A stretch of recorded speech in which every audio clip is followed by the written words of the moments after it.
Good afternoon, everyone. My name is Amy Frazier, and I'm the events coordinator for the Culpeper Chamber of Commerce. On behalf of the Chamber, I'd like to welcome you to the fourth episode of our Women's Lift event. This is the fourth of 6 sessions where we will be featuring dynamic and influential women from the Culpeper community and focusing on how to coordinate your life so that you do not need to take a break from it for self-care. You're already practicing it. We hope that you will have the chance to join us for the final 2 installments of this program. They will run through the end of June, every Thursday at noon. But also these presentations are being recorded and they'll be posted onto the Chamber YouTube account, the webpage, and our social media so that you're able to watch them at a later date and share them with your friends and colleagues.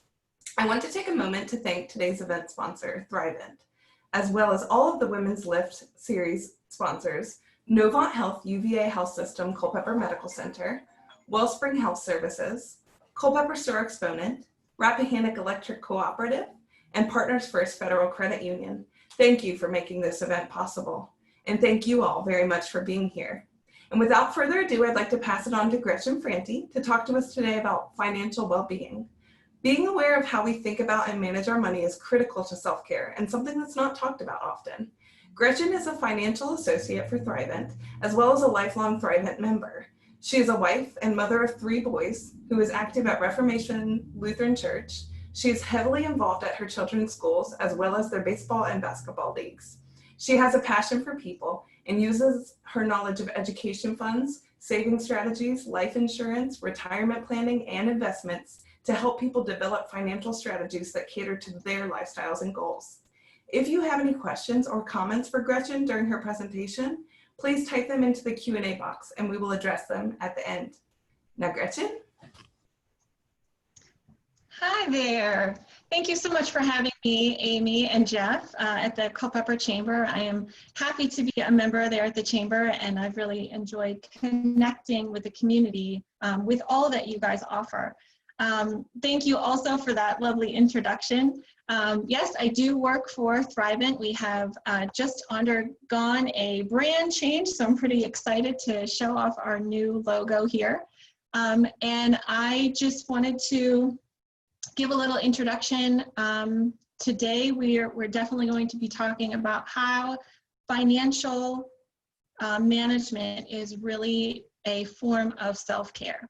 So let me share my screen here, and we will get into it. So what we like to do, I personally, and with Thrivent, is connecting you to financial clarity. That financial clarity is so important to having that confidence to bring yourself to a place where you are comfortable. So what's one of the top stressors that we all have in our lives? Money. Do we have enough money in our bank account? Do we have enough money to pay the bills? Do we have enough money to go on this vacation that we want to go on? And by managing our money, we can decrease some of that stress and then empower ourselves with resources to take care of ourselves and our family. And I'm here to talk to you about how having that money management as part of your life is a way of providing yourself with care. Let's see. So one thing that I truly believe, and I am fully backed by who I work for, is that life is better when we have a purpose, when we have something we're working towards, when we have a goal. And one thing we do is we help people make the most of what they have, whether it's their time, their talents, or their treasures. We want to help you fulfill your life and make the best life for you. So you can see my 5 money mindset here. This is something that I talk with our members about on a very personal level. A lot of people think that your money mindset is how much you have in the bank, how much money is there for you on a given day. When in reality, it's more about understanding where your values lie and finding contentment in and clarity in where you are and what you have. So we all have a different way of defining these words. They all mean something different to everyone. And without that clarity, we may perceive ourselves in a different mindset than where we actually are. An example is, I know of some people who may be less well off than others and don't have what's considered a lot in their bank account, but they are very happy, very content, and have an understanding of what their budget is, what they feel that they can spend on certain things, and know where they're going. And then there's other people who may be more well off than others and have, say, a lot in their bank account, but they may be very stressed and very concerned about what that money can do for them. Do they have enough? And it's that constant worry of, do I have enough? That constant stress. What am I going to do? How long do I have to keep working? We talk about retirement. How long do I have to keep working in order to be able to retire? When am I going to gain that financial independence? So when I work with our customers specifically, we work to define what their money mindset is and help it make it personal to them so that they can really have a better understanding of where they are. A lot of us feel that we may be in a different place or be worse off than we actually are. So it's important to define our needs, wants, and wishes so that we can eliminate our anxiety. And by defining what's important to us, it takes away some of that stress. If we take a look at some of the things that we want to accomplish now, some of the things that maybe we want to accomplish in retirement, we look at our expectations and we look to see, are these things possible? This is probably one of the more exciting things that we get to do with our customers is really walking through this. What are you looking to accomplish? And we get to talk about, I've got 3 kids. I want to help pay for their wedding, or we want to go live at the beach when we retire, or maybe you want to start a new business in retirement, or maybe before retirement. So we look and we talk about some of those things and some of those goals, and by defining those goals, again, it takes away some of the stress and some of the uncertainty. We know that uncertainty is cause for anxiety, and everyone knows the worry monster. Everyone knows that creeps up in our lives in a variety of ways. Again, we all have our own worries. A lot of it revolves around money, trying to solve this, that, or the other problem. And some of those worries are what, when they're constantly in the back of our mind, this is what distracts us from being able to reach those goals. So I think one of the great things that we can do is provide that knowledge and that confidence in your plan so that you don't have to worry and that you can move forward and not constantly think about the what ifs. So I help individuals and families create a plan and strategies so that we can together reach those goals. Having that financial clarity takes some of that guesswork out of your plan so that you're not constantly wondering. And the more that you know about your financial picture, the less that worry monster can show up, and you're not constantly trying to figure out how to solve a problem. You've already solved it, taken care of, you can move on. So this next slide here is what I really love to focus on when I meet with people, because I find that this is a great way to learn more about them and really start to take a bit of a deeper dive into their current situation. And this is something that we talk about with our members every time we meet with them. And I enjoy these conversations. Understanding, this first one, spend less than you make. I know it is very simple and it is basic. However, it's always the best place to start. You want to make sure that you're starting in a place where you, again, understand, have that knowledge of what's coming in, what's going out, and where is it going. We work with our members to really create a budget if they don't have one. Some people have them and that's fantastic, but if they don't, I'm happy to work with you to go through that budget, because if you don't know, then you can't feel that you can spend in certain places and you're always worried. Again, that worry monster will always come back. I think people often think about a budget in a negative way.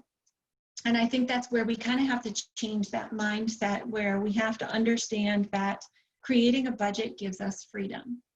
And knowing that you have a certain defined amount that you may want to spend on, say, Starbucks every month, or if you know that you want to go on this one vacation that you've been planning for a few months, but you don't know if you can afford it, well, let's create a budget. Let's fund that particular thing that you want to fund.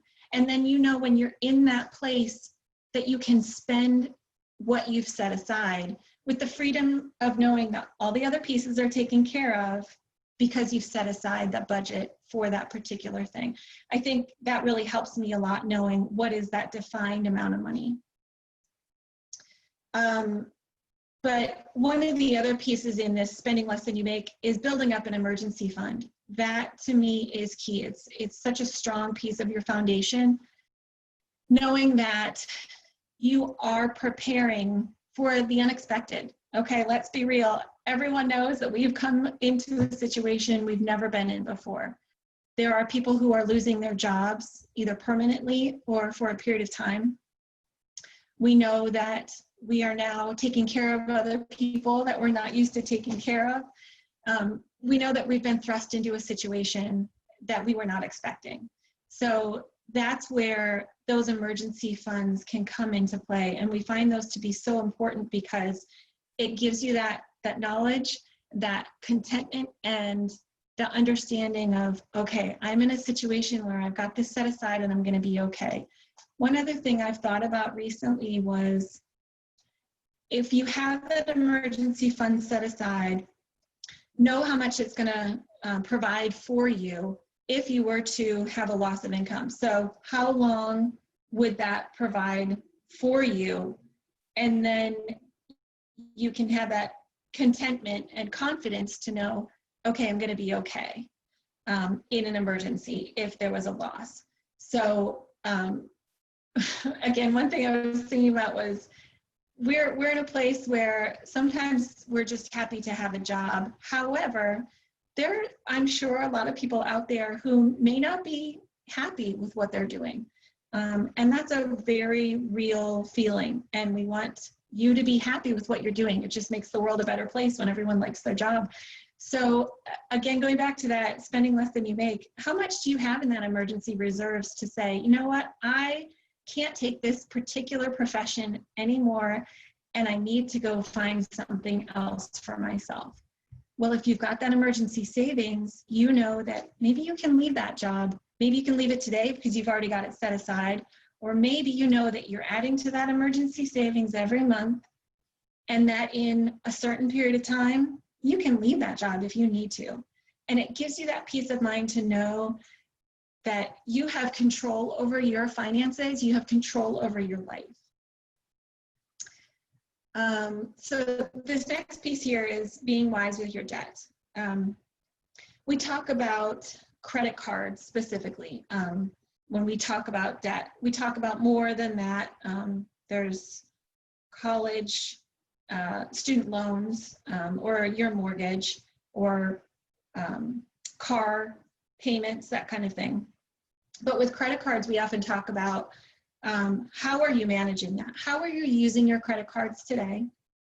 And how do you plan to pay those off? What are your expectations?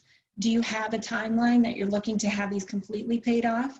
Do you use your credit cards every month as kind of a backup because you don't have enough in your paycheck to be able to pay for those monthly expenses? Again, that's why we go back to that spending less than you make. You have to go back to that budget. So we talk with people about how they use their credit cards and some of the ways that they can manage that debt as it comes up. The next piece here is protecting yourself against setbacks. Now, I often tell people that I'm the one to start some uncomfortable conversations. However, I personally have found that those are the most important conversations. So I will share a little bit about my background and my family and how I came with thrivent and how this ties into protecting yourself. Like Amy mentioned, I've been with thrivent for a very long time as a member. My parents got me a life insurance policy when I was young. And in that way, they provided for me as an adult. I obviously grew up and moved out on my own and was living in an apartment, and my parents encouraged me, well, you need to meet with your thrivent representative so that you can make sure that you're on track and you understand your life insurance policy that you're going to be paying for now. And he brought me a screwdriver with the logo on there, and I appreciated that he took the time to get to know me, understood, yep, I'm on my own, I'm gonna need some tools. So I still have that screwdriver up in my kitchen, and I use it pretty much daily. But it was, again, you know, he took the time to get to know me, help me understand my policy, and go from there. Then I got married, and my husband and I met with a different financial advisor at the time because we had moved. And again, she got to know us very well. She was amazing in that she took the time to educate us, and I really appreciated that. My husband was also a member, and so we both had life insurance policies that helped us better understand what we had for protection in case one of us passed.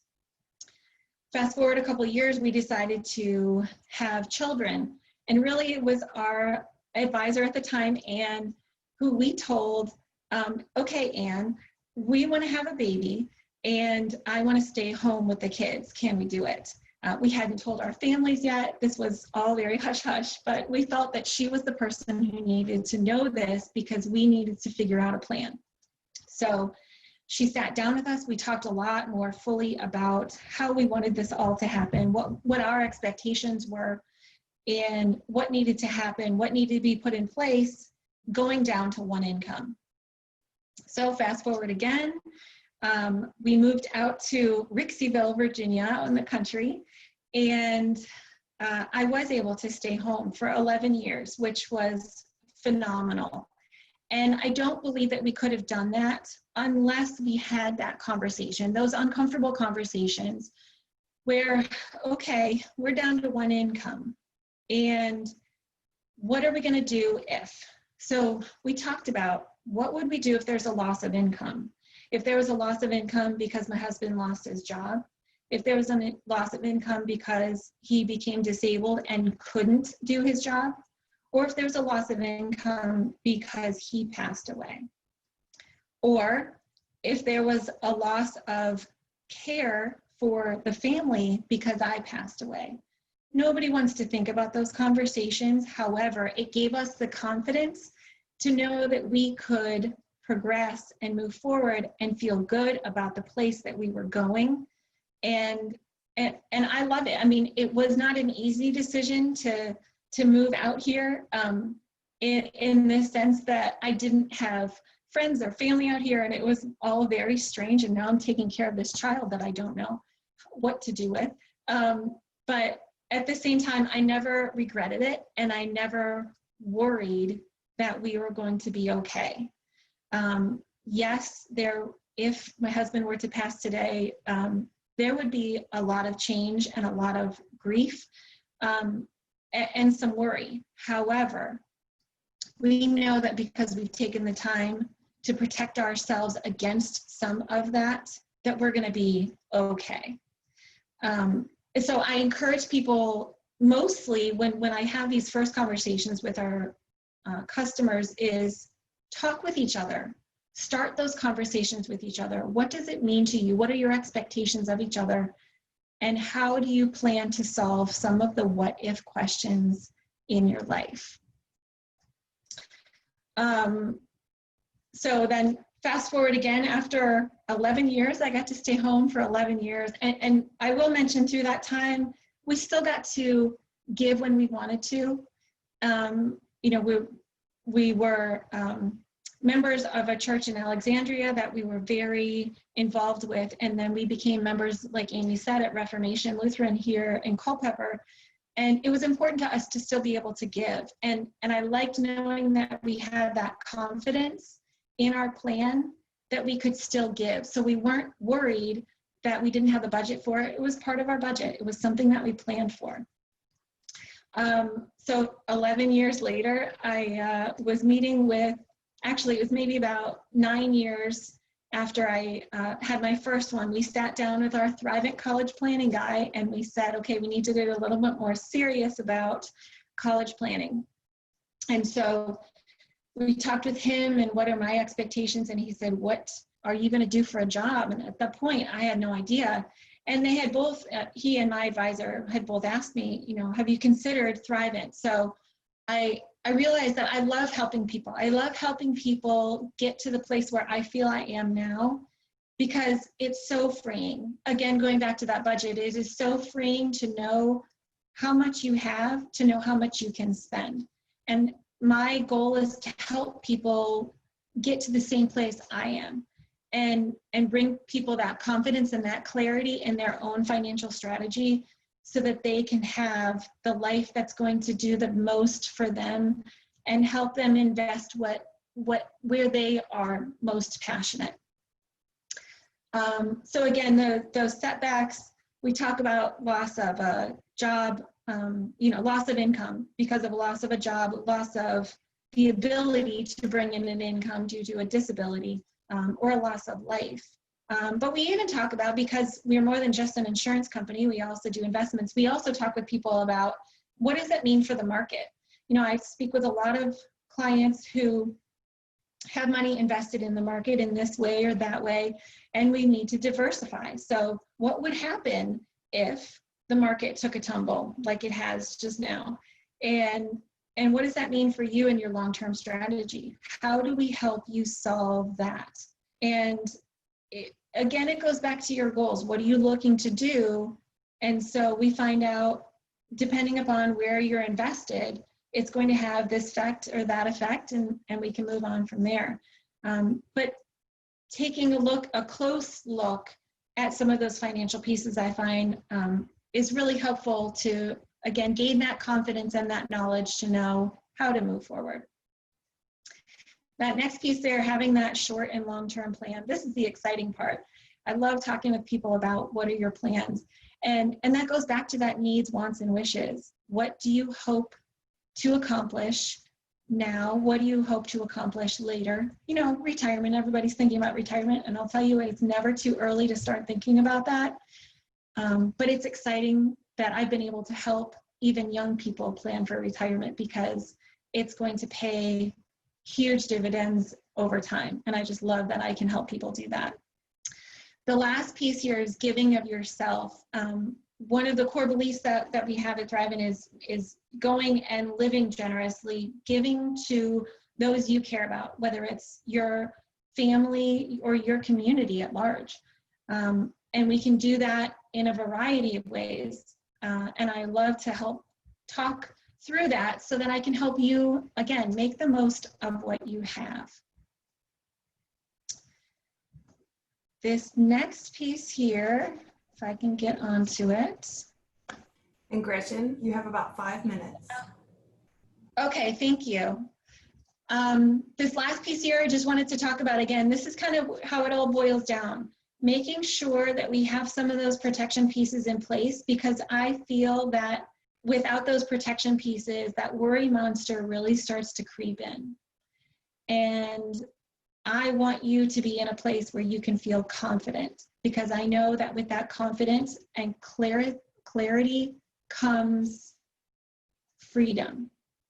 So I think that that's so important, and it gives you that sense of joy when you know what you're doing and you know how you're providing for your family.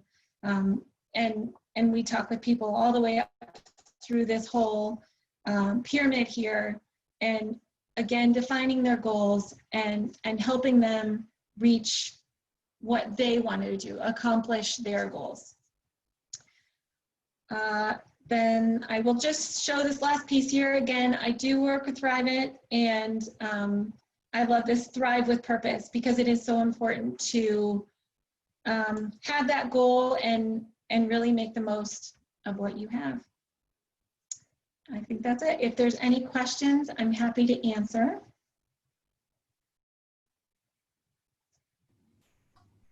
If you have any questions for Gretchen, you can put them into the Q&A, or you can type them into the chat box.